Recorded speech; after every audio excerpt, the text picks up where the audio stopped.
All right, a lot of stuff in the news today. A federal judge dropped corruption charges against Trump's bosom buddy, Eric Adams.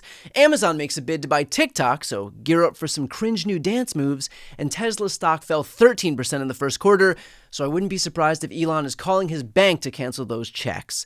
But all of those stories pale in comparison to Liberation Day, or as we call it in Trump's America, just another day. You know those meaningless holidays that always seem to pop up that nobody can explain, but your middle school English teacher always finds them just hilarious? Like how April 10th is apparently National Siblings Day, July 17th is World Emoji Day, and January 6th is now Oh Nothing to See Here Day.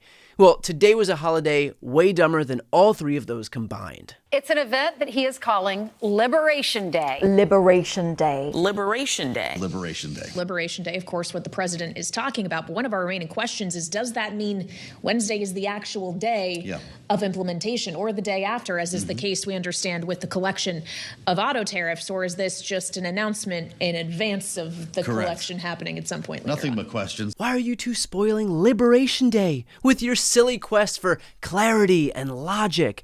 The point is, Trump is finally liberating our nation from the burden of a healthy stock market, having working relationships with trusted allies, and at long last, undoing the shackles that for too long forced its citizens to pay $39,000 for a Silverado instead of the new liberated price that's going to be at least 10 grand more.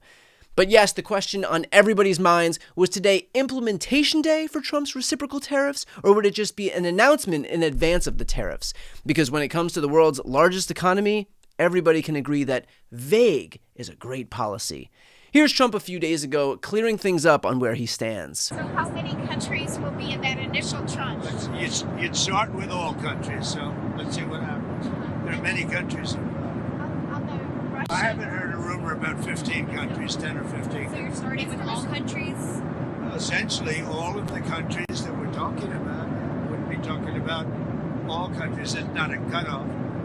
And if you look at the history and you look at what's happened to us, you go to certain places, go to Asia, and you take a look at every single country in Asia, what they've done to the United States in trade. And by the way, in military in a certain way. You look at, you would take a look at trade with Asia, and I wouldn't say anybody is treated as fairly or nicely, and but we are going to treat them. We're going to be much more generous to them in terms of heart. We're going to be much more generous than they were to us. Okay, so maybe less clearing things up and more building the plane in midair, which is always a fun way to manage the global economy. Look, Americans can rest easy knowing that whatever Trump is doing, he has the consumer in mind. One of the things the president said over the weekend was that he couldn't care less if foreign car prices went up. That's right, this is about American cars made in the good old US of A, just like Trump's ties, Trump's hats, Trump's jackets, all definitely manufactured here in America, just like our cars. Well, the definition of foreign cars is pretty unique. I mean, almost every American vehicle has parts that are assembled in Mexico, produced in Canada. They say a vehicle goes across the border, at least here in Michigan, 6 to 8 times before it's actually produced. And those are the traditional sort of Detroit Big Three that we would consider American-made cars. So I understand the president's comments, but when you get down into, what percentage of parts in an American-made car are built and produced and manufactured either in Canada or Mexico, it's a really high number, which means those tariffs are going to impact the kind of big three autos, the big three Detroit manufacturers that we all think are local. Okay, either Trump knows that American-made cars are filled with parts that aren't even made in America and doesn't care, or he truly does not understand how the global supply chain works and assumes that, like a confused spectator at a Mr. Beast contest, the person who touched the car last made the whole car. Well, after days of deliberating how exactly all of this liberation was going to work, we finally got some answers.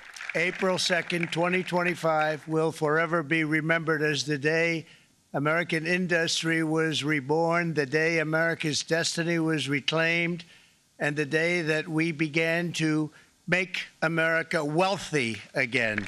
Wait, wealthy again? What happened to great again? Now it's Mawa? If only Trump spent as much time governing as he does rebranding his hats, we might not be on the verge of a recession.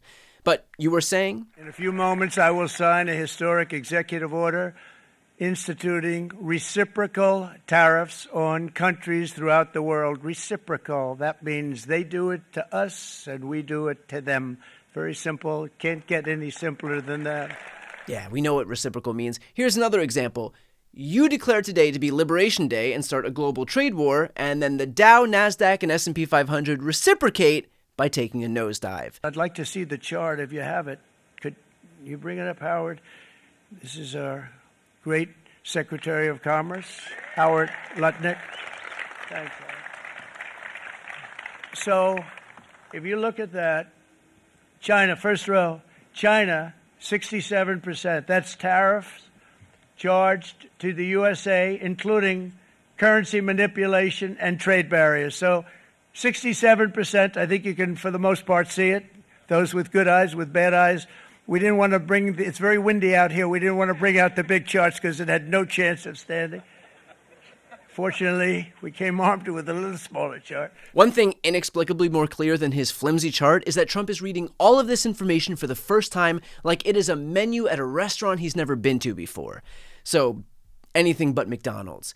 Actually, there's a pretty good chance that he's learning, in real time, all of it. Learning that his White House is imposing 10% tariffs on more than 100 trading partners, including the European Union, China, Britain, and India. Our country and its taxpayers have been ripped off for more than 50 years, but it is not going to happen anymore. It's not going to happen. And here's the rub. Trump can talk a big game and show as many hastily made social studies charts as he wants, but the truth is, America loves us some imports. From phones to cars to pharmaceuticals, we cannot get enough. And all the companies that import these products are about to pay. Because China and Germany and Mexico do not pay these tariffs, the companies that import their products do. And do you think for a second that corporations are about to do Americans a solid by shouldering the burden?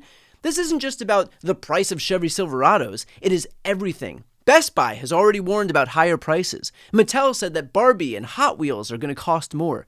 I mean, does anyone think Eric is going to be okay still playing with the 2024 Ford Escort? Are you out of your mind?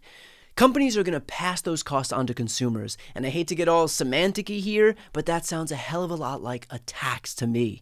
And the people who will disproportionately pay that tax are low-income Americans, because paying $20 more for a Hot Wheels car is a much bigger hit to the wallet for them than it is for Eric. The reality is that America has been here before. In the 1930s, after the market crash of 1929, Hoover and the Republicans decided to throw tariffs on imports. You know, stuff like tweed suits and dance marathons. It was done by passing the Smoot-Hawley Act. And today's tariffs are not going to work now for the same reason they didn't work then, because of retaliation from other countries.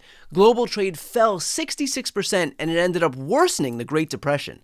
And all those dance marathons turned into crying marathons. I can speak on this issue from authority because I work in politics, so I feel like I'm 125 years old, meaning it's like I was there.